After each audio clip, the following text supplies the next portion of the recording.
ব্রেকফাস্টের জন্য একটা হেলদি কিছু আমি বানাবো। তো শুধু বানাবো কেন, এটা তোমাদের সবার সাথে একটু শেয়ার করি। আর সেই হেলদি আর টেস্টি ব্রেকফাস্টটা হলো পোহা, যেটা সব থেকে ইজিলি বানানো যায় আর অনেক কম সময় নেয়, আর খেতে ততটাই টেস্টি হয়। আর এটা হেলথের পক্ষে তো খুবই ভালো, তোমরা সবাই জানো। আর স্পেশালি যারা ফিটনেস ফ্রিক, যারা হেলদি ডায়েট মেনটেন করে, তাদের জন্য তো এই পোহা জিনিসটা খুবই ভালো। তো খেতেও ভালো লাগে, বানানোও খুব সহজ, আর আমারও খুব ফেভারিট একটা ডিশ। তো চলো দেখে নিই আমি কত তাড়াতাড়ি আর ইজি ওয়েতে একটা পোহার মতো সুন্দর ব্রেকফাস্ট বানিয়ে ফেলতে পারি।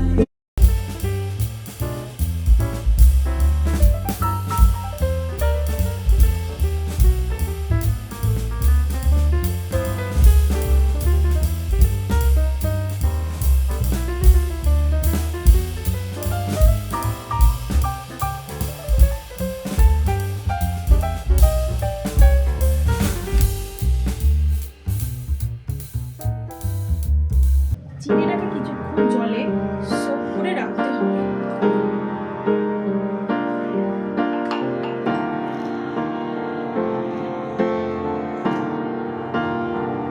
পোহা বানানোর জন্য প্রথমে কড়াইতে পরিমাণ মতো তেল দিতে হবে।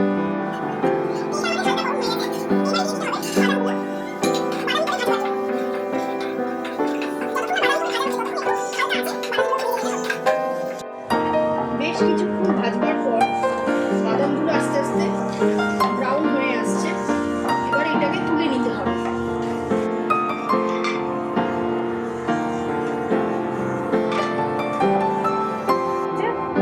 তো এরপর দিতে হবে এখানে যা যা রাখা আছে, সর্ষে, মৌরি, সাদা জিরে, কারি পাতা আর কাঁচা লঙ্কা একসঙ্গে দিয়ে দিতে হবে।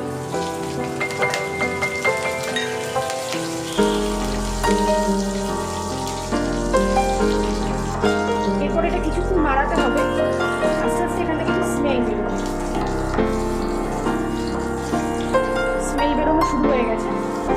এরপর এটার মধ্যে আমরা দিয়ে দেবো কেটে রাখা পেঁয়াজ,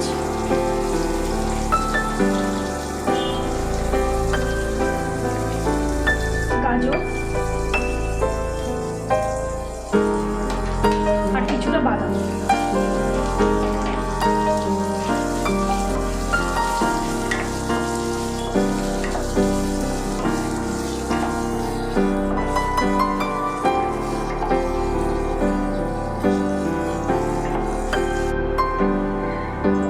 গাজর আর বাদামটা হালকা ব্রাউন হয়ে ভাজা ভাজা হলে চিড়েটা আমাদের দিয়ে দিতে হবে।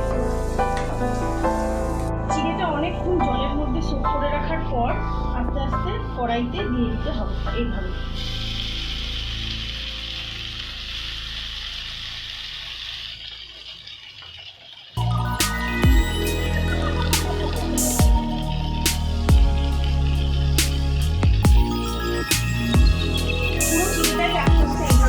কড়াইতে ঢেলে দিতে হবে।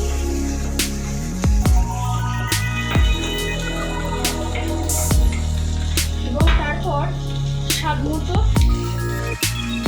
নুন এইভাবে একটু ছড়িয়ে দিতে হবে। নুন স্বাদ মতো দিতে হবে। হলুদ গুঁড়ো পরিমাণ মতো এবং চিনি দিতে হবে স্বাদ মতো।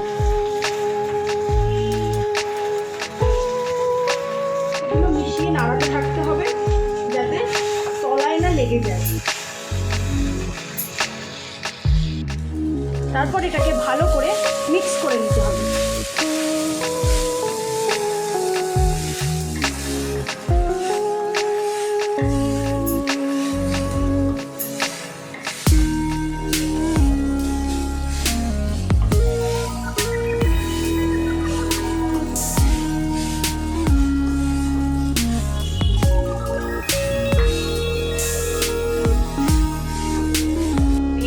বাদামগুলোকে এইভাবে ছড়িয়ে দিতে হবে এবং তারপর বেশ কিছুক্ষণ একটু নাড়াচাড়া করে পোহাটা আমাদের তুলে নিতে হবে। বেশ কিছুক্ষণ নাড়াচাড়া করার পর দেখুন পোহাটার রংটা কি সুন্দর এসছে না।